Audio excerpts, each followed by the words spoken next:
Hi guys, what's up? And welcome back to my channel. This is Ron Parks here. We're going to do something a little different today.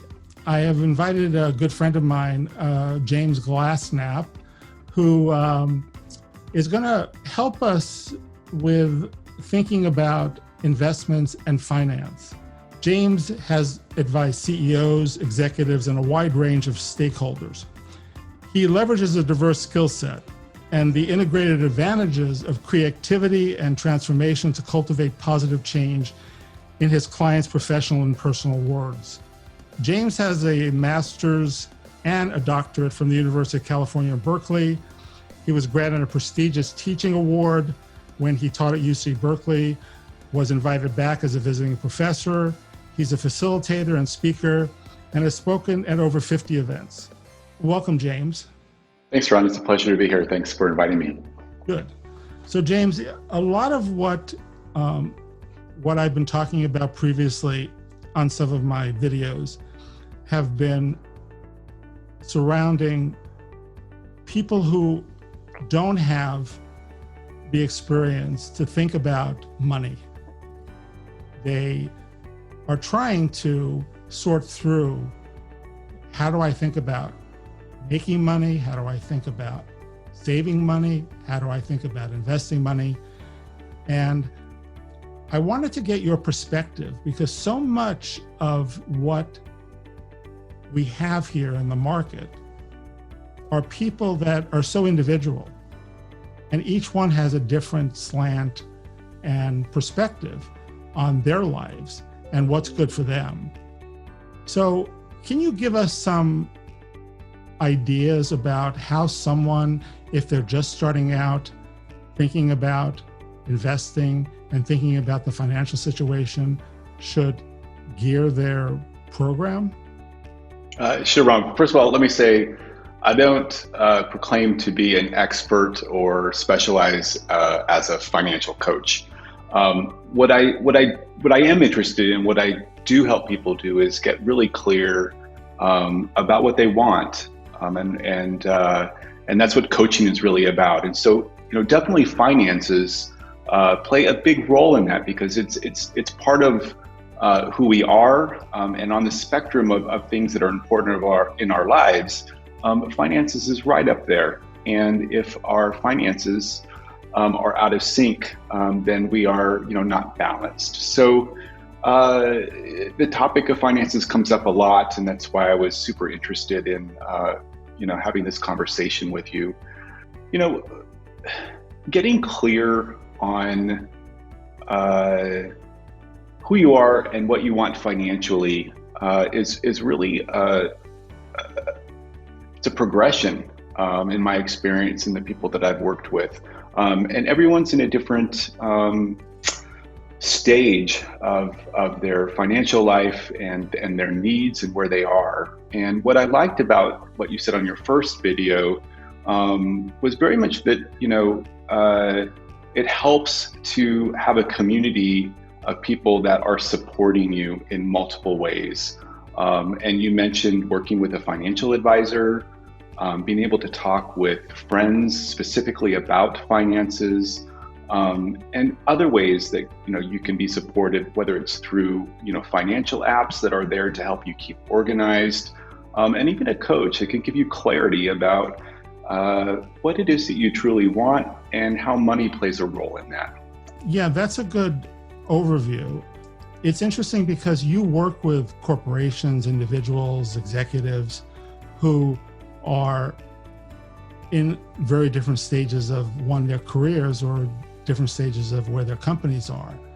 If you had to look at an individual who is just starting out in their 20s, has a really good salary, they're in tech, or they're in some other position where they're making $120,000, $150,000 a year. The statistics are showing now that most of those people spend everything that they get. And most people don't even have $600 in savings for an emergency.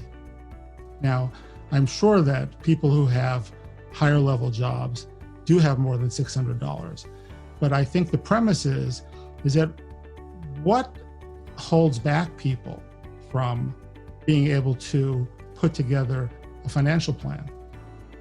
That is a really great question. And I think for younger people, it's perhaps the inability to see the bigger picture of life. It's hard to remember what it felt like to be in my 20s. But it comes to mind that you feel like you're going to live forever. You're never going to reach 40 or 50 or 60, and you don't really have to think about it. And I remember my mentor telling me at my first job, it's so important to invest in a 401k, and you do it, but it's so hard to set aside that money that you would really rather spend on other things. I think being able to see that bigger picture of when you can save money, it's planting the seeds for financial success later on in life. And that, I believe, is what's probably missing is being able to comprehend the larger picture and where you are in life and what you can do to plant the seeds for later on.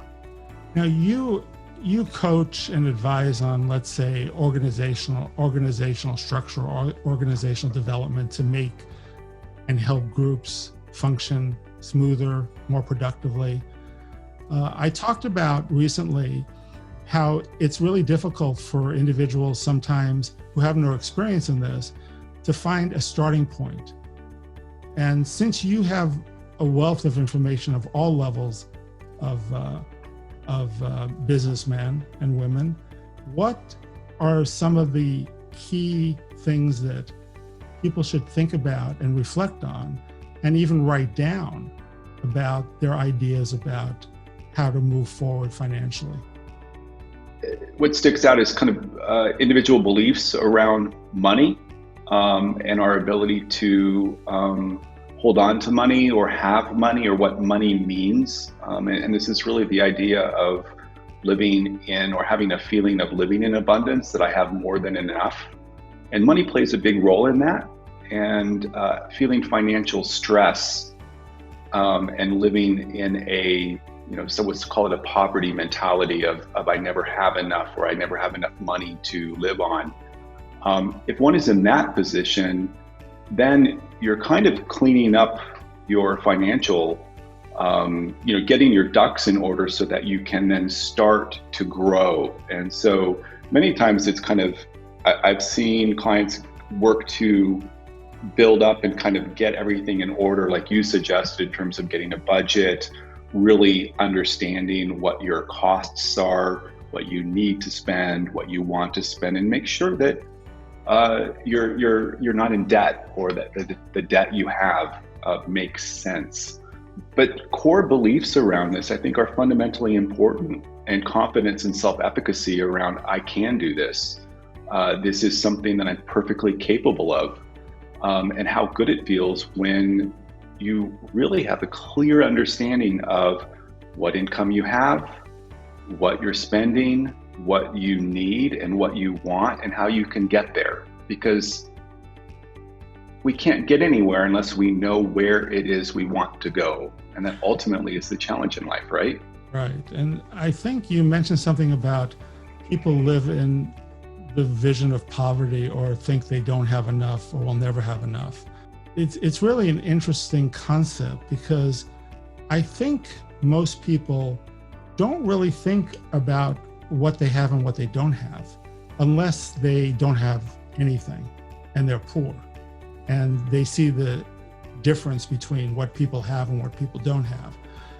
Some people have enough to be able to rent a nice apartment, lease a car, enjoy dinners with friends. But what they don't think about is, well, if I put away $100 a week, in 40 years, what will that $100 be every week? That's wealth, because of compounding and because you put it in some investments and it grows. But do you feel that individuals have a barrier to thinking forward or thinking ahead?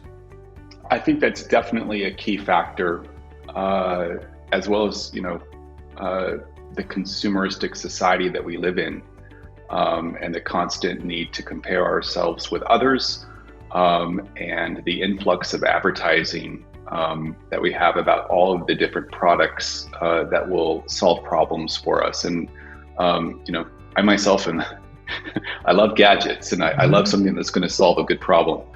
But if one can set aside trying to keep up with the Joneses or getting the latest or getting the best car with what is it we truly want and how can money help us get there, it could clear the road to being really clear about who we are, what we're spending our money on, and why. And it ultimately doesn't matter whether I'm driving a Hyundai or a luxury car if I know why I'm doing it and I'm making those decisions consciously. And I think it comes down to making conscious decisions as opposed to unconscious decisions, which I think many people are maybe sleepwalking through life, perhaps spending money without really thinking about the consequences. And as you said, not saving. Right. We talked about the psychology of money and the psychology of investing. I was fortunate that when I was young, I knew exactly what I wanted to do, and I just went and did it. And I didn't think much about failing. I just thought forward. But when I was younger, I also didn't put a lot of money away. I thought, I'm 25 years old. I mean, I'm just a kid. It will come later. And I was able to turn that around when I was about 30. But I do realize that losing 5 or 7 years of that has impacted a lot about your wealth and the money that you end up being able to save and to have as a nest egg when you eventually retire, because life is not endless. And of course, when you're young, people think it's endless. But the psychology of someone's self-worth and someone's core beliefs, I'm sure when you coach organizations, on instances where they have to decide what the company is, what are their core beliefs in the company. Do you think that translates easily into an individual? Absolutely. I'm a huge fan of visualization, imagination, and walking people through what that means to them in an imaginary state. Mm-hmm. Another training, I'm also a certified hypnotherapist, and I'm fascinated with the subconscious and its ability to lead us in directions we otherwise wouldn't be consciously aware of. So being able to guide people, take them up a level, and being able to guide them through being able to see and support positivity and the directions that they say that they want to go in, whether it is an executive team, a technical team, or an individual, it's all the same. Being able to support and guide what it is that the individual or group values and take them forward. You talked about a mentor. How important it is for someone who is just starting out, not only in the business world, but in their personal life, to be able to have a mentor to help them move forward and to put a plan together? Mentorship is, if you think back to the people who mentored you, and I'm sure you had many, Ron, and I had many mentors in my life, and have focused on mentoring myself in the last decade. And there's something really beautiful about giving to someone else in a way that you're not asking for anything back. And to be able to receive that as a young adult by someone who's been there, who has some wisdom, hopefully, in life, could be so important and so valuable. And it's an amazing part of support that I think we all can benefit from in our lives. Right. So I'm sure a lot of people are listening and sitting back and saying, how do I go find someone like that? It seems presumptuous to ask someone to be their mentor. But in reality, what you're trying to do is just connect with people that you view as someone you'd like to emulate, someone who you see has good skills, good communications, someone who has maybe reached the top of the ladder in the business that you're in. But what's the best way to go about finding one? I've been contacted by LinkedIn, and requests for coffee chats or phone calls. If it resonates, then you kind of know that, yeah, this is someone that I'd love to have coffee with and explore what it is that they're doing, and if I could be of help. So I would just, invite those of you who are listening to be open to just making requests. Many people may say no, many people may not answer, but if it's right and if it resonates, you're going to have people that are really open to giving in this way. And many corporations have mentorship programs. And as people get further in their career, I think many recognize how good it feels to mentor, and it feels good to give. And so you're paid in a completely different way, just by feeling fantastic about doing something that you wish you would have received when you were younger. But there's a part of everybody that is afraid or embarrassed or doesn't really want to say, I need some help. But asking for help is not a negative trait, is it? No. In fact, the ability to ask for help, make requests, is a very powerful and fundamental thing that we all can do in our daily lives, because we all have needs. And so, we make requests of others. And asking and being open to being mentored, I think, is one of those opportunities that we all have, especially young people. Sometimes these relationships happen organically, and many do if we're really lucky in our professional lives. But other times, there's nothing wrong with seeking out mentors. I found that in my business, I'm older. I found that I was able to find a few people that really were interested in, I wouldn't say grooming me, but being available to help me through barriers and obstacles that they've gone through themselves. And so it's almost like, why reinvent the wheel? Ask someone if you're not sure, or get someone who will be on your side. I think that would go a long way in business, don't you think so? It certainly would. Uh-huh. When I think back, many people who mentored me, it wasn't official. It wasn't like, okay, I'm going to mentor you now. It was just done out of the goodness of their heart. And I don't even know at the time if I realized that they were a mentor. And it's in retrospect that I realized I'm so lucky that he or she was there for me, because they really helped me figure this out. They really held my hand during this time. There's probably never a time that you don't need to reach out to someone for something, whether it's advice, whether it's friendship, whether it's a relationship. But I think if you start early enough, it becomes a habit that you feel comfortable reaching out and asking.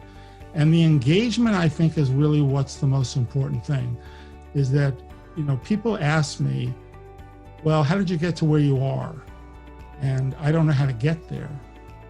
But it's because of engagement with either groups of people or individuals that help people grow.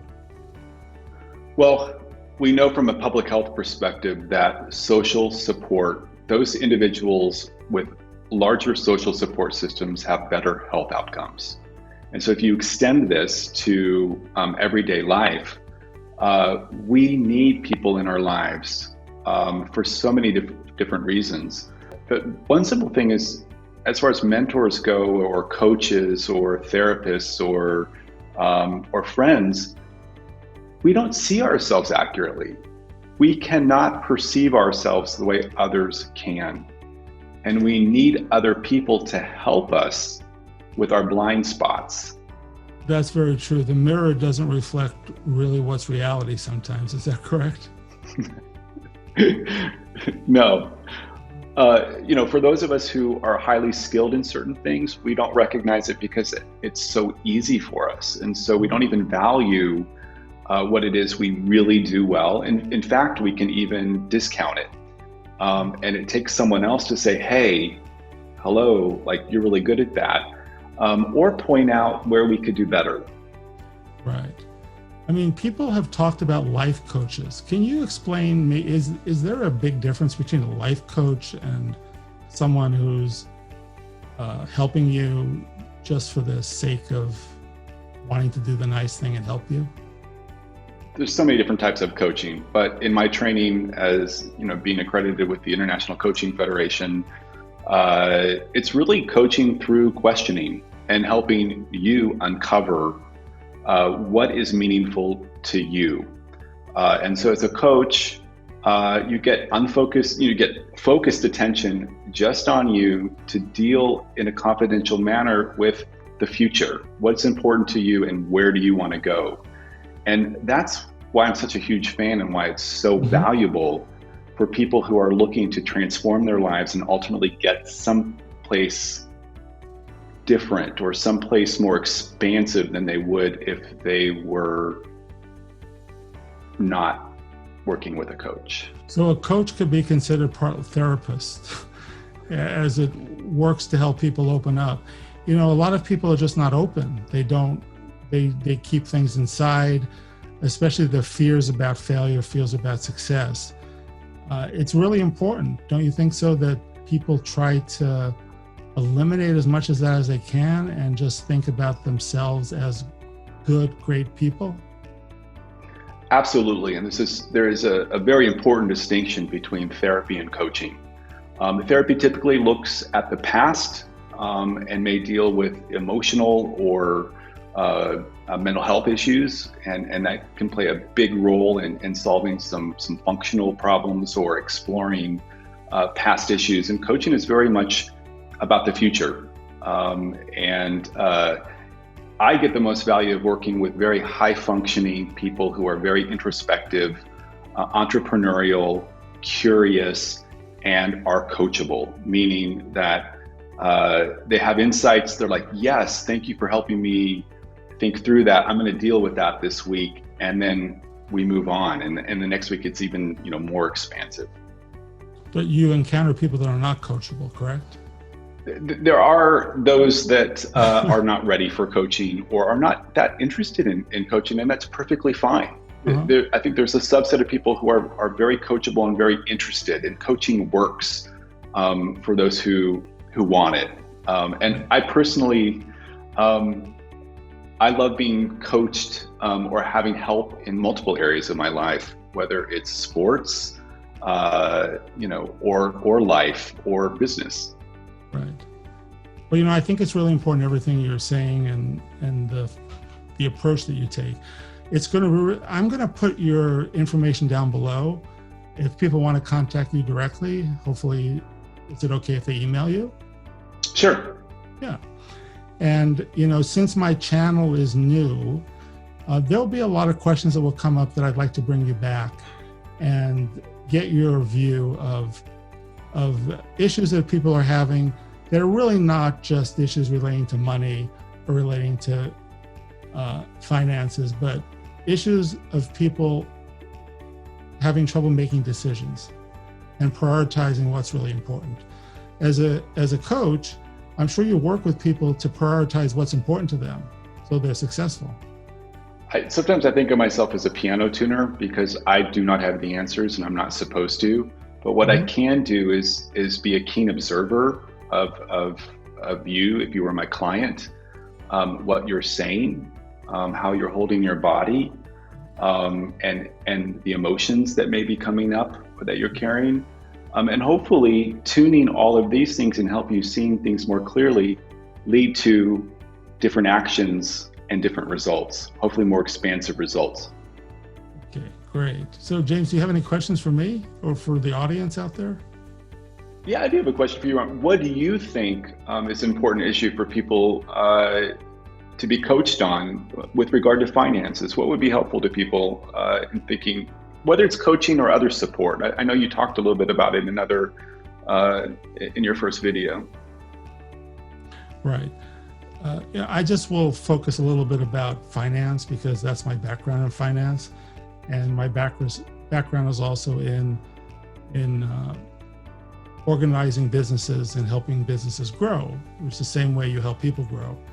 I think it's really important that people don't get too caught up in what's the end result is and have a lot of anxiety about getting through all those steps to get to the end result.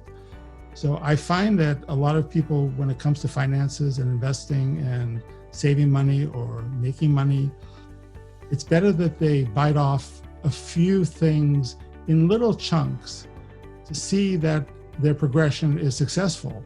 And when they have a few wins, they'll move on to another thing and they'll have a win there. Maybe they'll fall back and something will happen that's not what they anticipated. But to look at somebody else and say, I want to be like that person or as successful as that person, sometimes I believe that's not really the most healthy thing to do, because everybody has to do what's right for them at their own speed and their own abilities. Yeah, it's so incremental. That's an excellent insight. Right. So thank you for your time. You bet. This was fun. I will put your information down below, and we'll be back in the next few weeks just to talk a little bit. I like your philosophy. I like how you think about life, how you think about business. And one of the reasons I really wanted you on today was because most decisions could be filtered as a business decision. But when it comes to issues like money, you get caught up sometimes in emotions and baggage that you have as a person, as an individual, where it keeps you from doing the things that maybe would be better for you if you were able to overcome some of those handicaps. So Absolutely. Thanks again, and we'll be in touch. Okay, thanks so much, Ron.